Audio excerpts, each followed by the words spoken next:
Listen to this spine-chilling confession found on Reddit.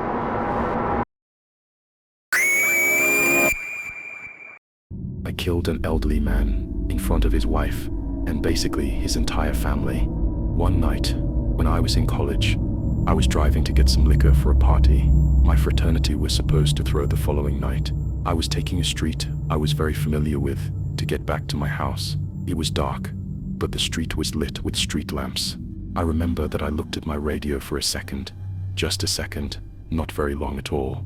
But when I looked back up to the road, there was a man crossing. I didn't have any time to react. By the time I saw him, he had already hit the hood of my car and bounced off the side. I remember screaming and hitting the brakes, and the wash of horror of what had just happened. I'll admit I had thought about speeding away, but I pulled over to the side and ran out of my car to check on this guy.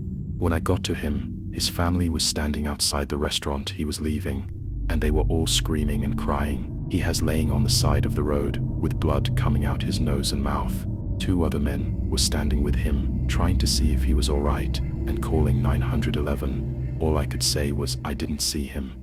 I was frantic by the time it had set in what I had done. I sat on the curb across from the family and listened to their crying in agony while we waited for the paramedics to arrive. I sat there and sobbed while the paramedics took him away in an ambulance. I don't believe I've ever cried so hard and for so long. The worst part about all of it, and what still kills me today, was that his wife came over to me while I was distraught on that curb, sat next to me, placed her hand on my shoulder, and said I was married to him for almost 50 years. We had a good life.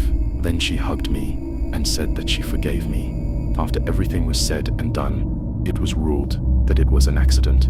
I wasn't charged with anything, and I had one of my friends pick me up from the police station. I went down a dark path. The years after that, I drank heavily, dropped out of college in my senior year, and had to move back in with my mother and father because I couldn't hold on to a job, even tried to kill myself with pills. It was a hard road to recovery, which I feel I'm not fully recovered from, nor do I feel I ever will be the same.